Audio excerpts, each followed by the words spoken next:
Estamos literalmente, la gente decía, no, pero estamos viviendo momentos muy duros, y es momento de, creo yo, de que todos pongamos un poquito el hombro en ese sentido, de tratar de ver cómo se sale adelante. Hay muertos en la calle, hay gente que los matan todos los días se meten ahora resulta que el uno te vacuna, el otro te vacuna, y están en una pugna y se matan entre los dos, y te pueden matar a ti si que tú le pagas al uno y no al otro. Es un tema bien complicado lo que está pasando. Tanto así que a mí, en lo personal, bueno, toda vida es muy valiosa y es muy doloroso cada vez que alguien pierde la vida, y sobre todo en una circunstancia violenta, como es el caso de estas 3 guías de la penitenciaría que fueron asesinadas mientras almorzaban en los alrededores de la penitenciaría del Litoral, y otros 3 pescadores que fueron asesinados en alta mar en Pozorja, mi querido Mauricio y Eduardito. Y eso se suma a lo que todavía nuestras retinas, con pesar, vemos lo ocurrido en Esmeraldas. Definitivamente esto ya ni siquiera encuentro adjetivos para ver o entender lo que estamos viviendo. Y no quiero hacer analogías con respecto a lo que vivieron otros países, pero muy probablemente vamos camino hacia allá. Tenemos ya nuestro primer entrevistado. Él es el economista Fausto Ortiz, ex ministro de Economía y Finanzas. Economista, qué gusto saludarlo. Gracias por acompañarnos. Luisa, si te quieres abrir la entrevista, luego Eduardo y cierro yo. Gracias, cómo no, sí. Qué gusto saludarlo, Fausto. Buenas tardes y bienvenido. Gracias por estar junto a nosotros. Yo quisiera comenzar preguntándole a usted, que es el experto en estos temas económicos, ¿en qué medida la situación de alta escalada de violencia que vive nuestro país, sumada a la incertidumbre de los temas políticos, tienen o no incidencia en el comportamiento de nuestra economía? Bienvenido. Gracias, Luisa. Saludos a usted, Eduardo, Mauricio y la gente que escucha el programa. Acá es complejo porque no sabes qué cosa mueve a otra, ¿no? No sabes si los malos resultados económicos del año 2018, 19, la pandemia de 2020, la recuperación del 2021 y 2022, esos son los causantes de que la gente no tenga trabajo, de que la gente, alguna gente se confunda y vaya por un mal camino, y otra gente que estaba perdida se profundice en esa ruta muy mala para ellos y para todo el mundo. O si es que hoy día esta escalada de violencia complica la economía y es lo que está causando la economía que vaya a crecer más lenta en estos años, ¿no? Entonces ahí hay que ver cuál es causa, cuál es efecto, pero yo creo que no están desconectadas unas cosas con la otra. En ese contexto, ¿qué es lo que podemos avisorar o esperar? Yo comparaba un poco las declaraciones de las autoridades de finanzas en el país, específicamente del economista Pablo Arosemena, como secretario de esta importante cartera de Estado, e informaciones que recoge la prensa internacional de cuál va a ser el comportamiento del crecimiento económico de América Latina. Y la verdad es que son muy poco alentadores versus lo que hay casa adentro, cuando hoy se ha anunciado que el país recibirá alrededor de $200 millones de un organismo multilateral. ¿Hacia dónde debemos inclinarnos? ¿A quién creer? ¿Lo que se dice casa adentro o las predicciones o proyecciones de organismos importantes, conocedores de la economía a nivel global? A ver, yo creo que la información que nos pasan es información cierta. Lo que hay que saber es analizarla e interpretarla y entenderla de mejor manera. Entonces, el Ministerio de Finanzas y el Banco Central están felices, o al menos demuestran felicidad, porque la economía ecuatoriana en el año 2023, en el año actual, va a crecer 2.6%, dice el Banco Central, y 2.9%, dice el Fondo Monetario Internacional. Y entonces señalan que está bien ese crecimiento, porque vamos a crecer el doble o quizás hasta casi el triple de lo que va a crecer América Latina en el promedio. Pero eso es cierto, ¿verdad? Es una información cierta, los números son ciertos, pero hay que entenderlo un poco mejor. Desde el año 2019 al año 2023, en ese periodo de tiempo de 5 años, el crecimiento promedio del país es 0.4%, la tercera parte de lo que crece la población. Y ese crecimiento en ese mismo periodo de tiempo de América Latina es mucho más alto. Es quizás 4 o hasta 5 veces más alto que nuestro crecimiento, porque anda América Latina creciendo en promedio como 1.5, 1.9%. Entonces, no me puedo contentar con que el último año nosotros estemos mejor que el promedio, y es consecuencia de que el promedio rebotó mucho más rápido que nosotros. ¿Y qué quiere decir? Colombia en un solo año, igual que Perú, recuperaron todo lo perdido en la pandemia. A nosotros recién, como en estos días más o menos, estaremos recién llegando a recuperar lo que perdimos en el 2020 en el tema económico. Es decir, nos tomó el 21, el 22 y una buena parte de este primer cuatrimestre del 23. Entonces, hace falta mucho más. El Fondo Monetario nos dio una mano espectacular, porque nos dio 7.000 millones de dólares en plena pandemia, en plena crisis, cuando todo el mundo estaba cobrando. China estaba cobrando, todo el mundo estaba cobrando, los multilaterales, algunos también cobrando, algunos vencimientos de otros países cobrando, y el Fondo Monetario nos dio la plata. Pero el Fondo Monetario, claro, te da la plata, pero te dice, ordénate. Hubiera sido también una mejor tarea decir, o sea, que no me puedo ordenar tan rápido porque estamos en crisis, necesito algo de tiempo adicional. Y eso está ocurriendo hoy día, que lo que el año pasado fue un déficit fiscal de casi 2.000 millones de dólares, este año vamos a tener un déficit fiscal seguramente cercano a los 4.000 millones de dólares. No podemos soportar como economía un ajuste tan fuerte porque las cosas se tienen alguna otra dinámica distinta y el gobierno tiene que ver cómo lo enfrenta, así un poco más ligera el control en el tema del gasto y tratar de ver cómo consigue financiamiento, que es una tarea complicada. Gracias, Fausto. Eduardo Mendoza Estrada también tiene interrogantes para usted y posteriormente Mauricio Icaza. ¿Cómo está, Fausto? Estamos hablando justamente con Fausto Ortiz, exministro de Economía y pues economista académico y experto en temas económicos. Yo quiero hacerle una consulta y es respecto de justamente lo que ha pasado con el toque de queda, que dice el gobierno que mal o bien ha servido para limitar la delincuencia, pero al mismo tiempo ha habido un gran problema económico. ¿Cree usted que el toque de queda afecta la economía de la gente como tal o es un beneficio por el tema de seguridad? Porque a la larga vemos que los criminales igual terminan asesinando o robando en las mañanas y en las tardes. Cuéntenos un poquito. Sí, yo creo que toca hacer ese sacrificio para tratar de que haya menos complicaciones en las calles, en robos, asaltos, asesinatos, en eventos nocturnos.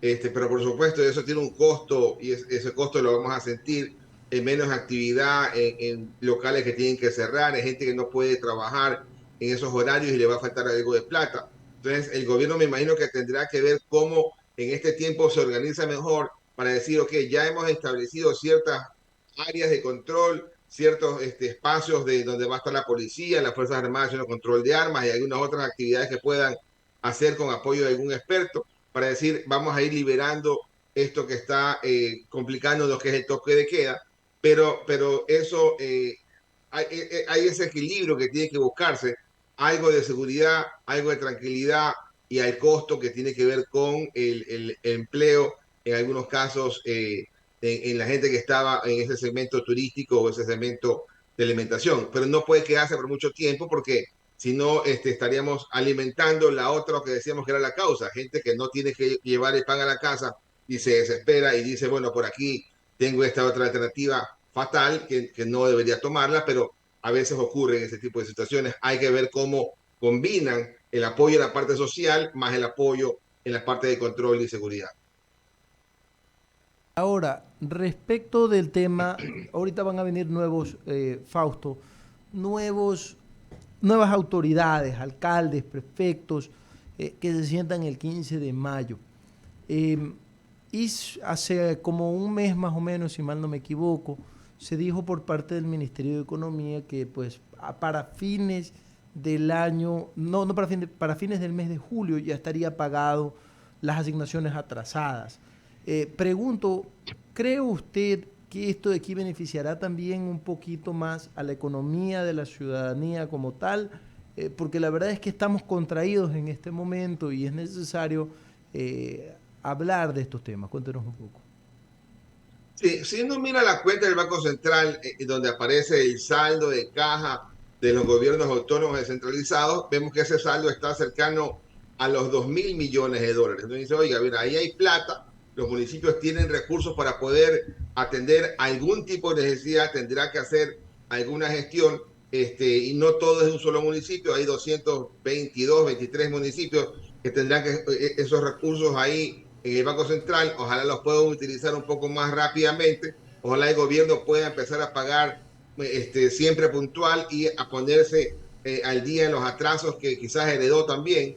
Entonces eso va a ayudar para que no sea solamente el gobierno el que pueda hacer obra pública y dar recursos a ciertas ciudades o provincias, sino que sea ya la parte local la que pueda atender de mejor forma porque tiene más conocimiento, qué sectores son los más críticos que necesitan algún tipo de apoyo. Para poner una cosa muy sencillita, ¿qué sector necesita esa canchita de fútbol para que la gente esté un poco mejor atendida, mejor en actividad? ¿O qué tiene que hacer esa empresa para que contrate algo más de gente, para que haga alguna obra municipal y de esa manera también puedan emplearse la gente? El desempleo nuestro es enorme, la distribución de ingresos nuestra es también complicada, de los que trabajan, muy poca gente tiene arriba del básico, entonces y las cosas no alcanzan, los precios a nivel internacional subieron, no han subido tanto localmente, pero igual hay complicaciones para la gente que no tiene más que un ingreso en un hogar y no son quizás padre y madre en forma de trabajo. Perfecto.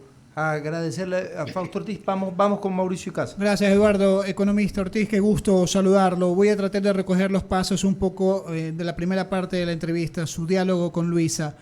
A ver, ya estamos cerca de terminar este primer cuatrimestre y quisiera saber si es que a su criterio se han cumplido las metas que el gobierno tenía establecido para este mes, o sea, de lo que va del año. Y de no ser así, ¿cómo podríamos avisorar el hecho de que podamos terminar el primer semestre y Dios mediante, cómo podemos terminar el año? No sé si es muy aventurado hablarlo recién en esta época, pero tomando en consideración todo lo que está sucediendo en el nivel político, en el tema de seguridad, como lo señalaba Eduardo, sí me gustaría ir viendo cómo se está allanando ese camino o se está complicando. Sí, a nivel de ingresos hay tres fuentes de ingresos importantes. Impuestos, que este año deberían ser 16.000 millones. Bien. Petróleo, que este año deberían ser, al menos está presupuestado, más de 3.000 millones de dólares y 7.000 millones de dólares por financiamiento. Con esos tres rubros de ingresos se financia el presupuesto, tanto los gastos como el pago de amortización. En impuestos, vamos hasta el mes de marzo, 3.700 millones de dólares lo que ha recibido Finanzas, que son idénticos a los 3.700 millones que recibió Finanzas el año pasado. Okay. Idénticos, así, pero matemáticamente exacto en el mes de marzo lo que recibió Finanzas en este año como el año pasado. Esa parte de la mesa está bien. Está bastante bien. Ojalá lleguemos a los 16.000 millones presupuestados, pero si no llegamos podemos quedar un poquito por debajo o quizás también quedemos un poquito por encima, pero eso está bastante bien. Donde hay dificultad es en el petróleo, ¿ya? Por dos cosas. Uno, porque el precio, ¿verdad?, no está comportándose tan bien como se tenía presupuestado para el año completo.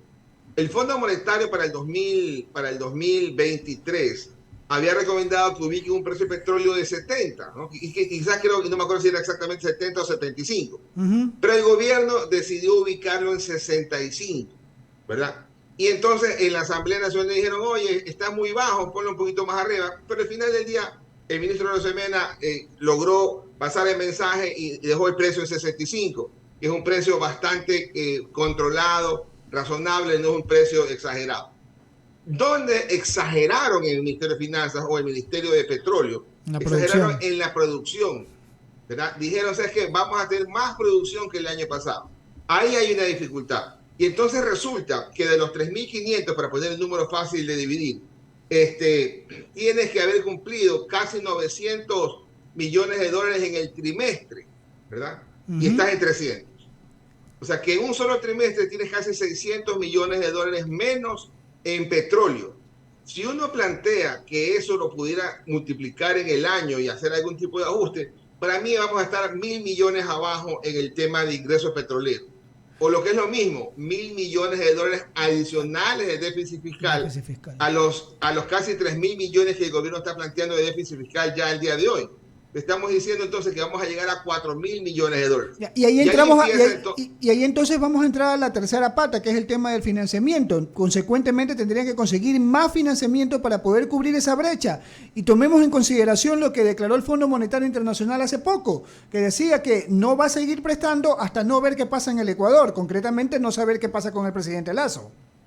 Ustedes tanto entrevistar economistas nos deja ya casi sin trabajo a nosotros, Mauricio. Exactamente. Viene la otra pata, que es el financiamiento. Ya era bastante complicado identificar 7.000 millones de financiamiento, porque son casi 3.000 millones de déficit fiscal, que es la plata nueva. Porque lo otro es amortización, que uno le dice, préstame 1.000 para pagarte 1.000. Entonces, de alguna forma, esa es fácil. Y en el primer trimestre se pagaron 1.300 millones de dólares de amortización, porque se le dijo se colocó bonos locales, seguramente al Seguro Social, 1.100 millones de dólares. ¿Para qué? Para pagarte 1.300 millones de dólares. A los multilaterales, oye, préstame unos 200 millones. ¿Y cómo así? ¿Para qué? Para pagarte a ti también 190 millones. Pero la parte difícil es la parte del déficit fiscal, que ya no va a ser 3.000, que podría ser 4.000. Y hay que conseguir plata, 4.000 millones nuevos, ¿verdad? Aparte de que me prestas para pagarte, plata para gastar. Y ahí viene la parte difícil en la economía. Es que seguramente la fuente de financiamiento que va a escogerse en este 2023 son los atrasos. Y los atrasos, no pagarle al proveedor que hizo la obra, el contratista que hizo ya esa carretera, ese atraso molesta porque se genera una cadena hacia atrás de no pagarle a otros proveedores y entonces no ayuda a que la economía. Pero ese atraso economista también se contrapone con la intención de que supuestamente este año, además de más inversión social, también iba a haber más obra pública. Y entonces este tipo de cosas la complica.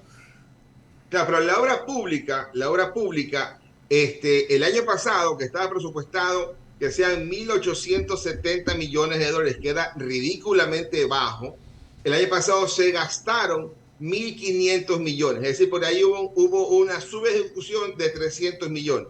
Entonces, ¿qué es lo que está diciendo el gobierno?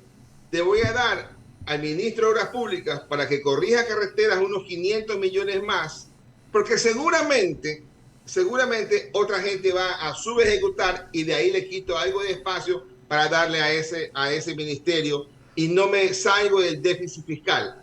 Pero lo que no estaba programado, porque nadie puede programar esto, es que nos vengan estas desgracias de la UCI, de las carreteras, el invierno, que ahí sí es gasto adicional. Entonces, eso te va a demandar a que redondees un tema fiscal al final del año cercano a 4.000 millones de dólares que necesita ser financiado. Y ojalá el gobierno ya esté desde hoy día mismo buscando financiamiento para no acumular atrasos. Tenemos tiempito para una más, Luisa. Gracias, sí.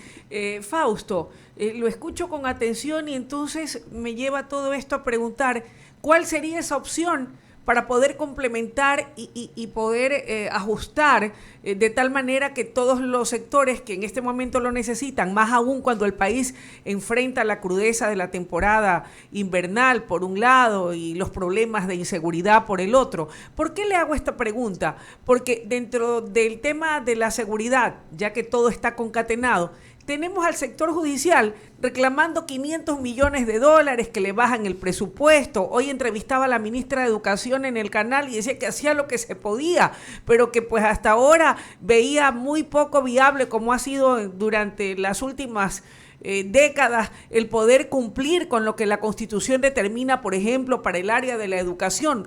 ¿Cuánto tiempo más tendrá que pasar para que todos estos sectores preteridos y que deben ser atendidos prioritariamente, como el de la salud y la educación, se les pueda entregar lo que por constitución y derecho y ley les corresponde?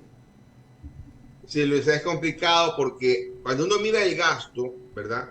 El gasto y lo compara contra el Producto Interno Bruto, ese gasto ha ido bajando, ¿verdad? Ha ido bajando de un nivel muy alto que estaba arriba quizás el 30% frente al PIB, y se ha ubicado a los niveles de 22-25%, que son niveles similares a lo que teníamos hace una década. Es decir, se logró ajustar a esos niveles porque no logró incrementar y mantener el ritmo de la obra pública.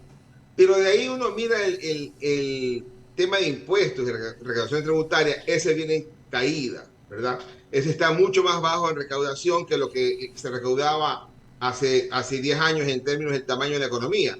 Y por eso es que cuando a veces la multilateral dice hay que subir impuestos, hay que subir el IVA, la gente dice no, jamás, como nunca, que recorten el gasto, ¿verdad? Pero total, no subes impuestos, no recortas el gasto y lo que se te crea son estos atrasos y no darle plata a educación, y no darle plata a salud, y no darle plata a seguridad, y no darle quizás plata al Consejo de la Judicatura. Es decir, estamos pagando las consecuencias de no hacer un esfuerzo para que se pague más impuestos, para que se cobre más impuestos, para que se haga algún tipo de control de gastos, que es difícil. No es un tema fácil. La gente cuando está afuera dice, sí, recorta la nómina y vota a la gente, pero no es tarea fácil. Yo ya desde afuera he visto pasar, no sé, 7, 10 ministros de finanzas que afuera decían que era facilito, y cuando entraron, la verdad que hicieron exactamente lo mismo que hacemos los ministros de finanzas, vivir en el día a día para tratar de cubrir el gasto que es urgente y tratar de ver cómo reasignamos los recursos para que el país no se incendie y no se caiga. Oiga, pero entonces quiere decir que viene muy bien y a tono ese dicho que dice que una cosa es con guitarra y otra cosa es con violín. Uno puede ir cargado de las mejores intenciones, pero cuando ya está allí sentado en el caballo la situación es distinta. Y solo así, en un segundo, y tal vez no sé, ¿cómo es eso de que el Consejo de la Judicatura dice que no le han dado sus 500 millones y que le han reducido la partida, pero Finanzas le responde que ellos no han ejecutado su partida?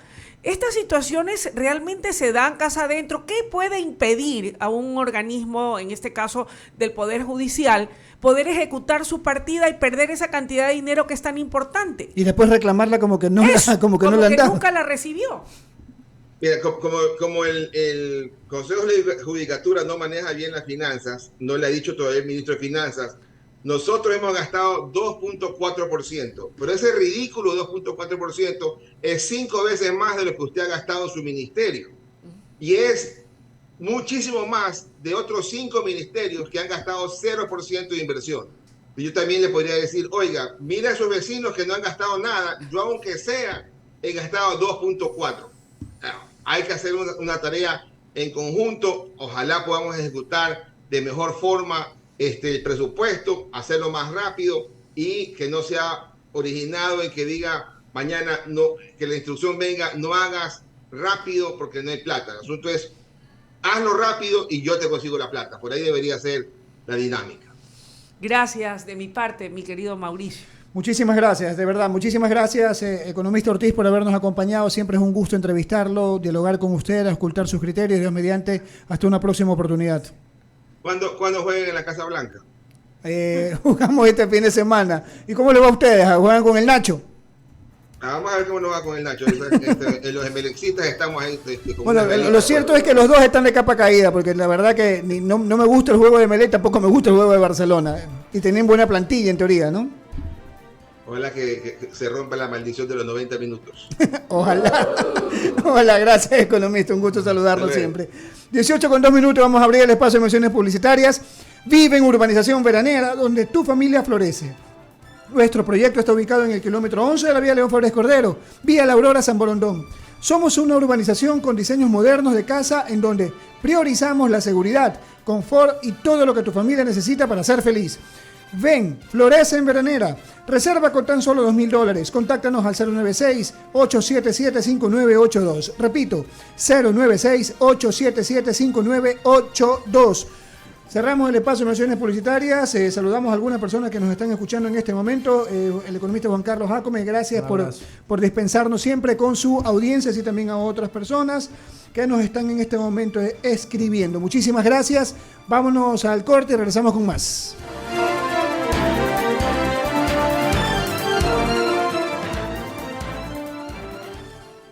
Hacemos un corte y enseguida regresamos. Inicio de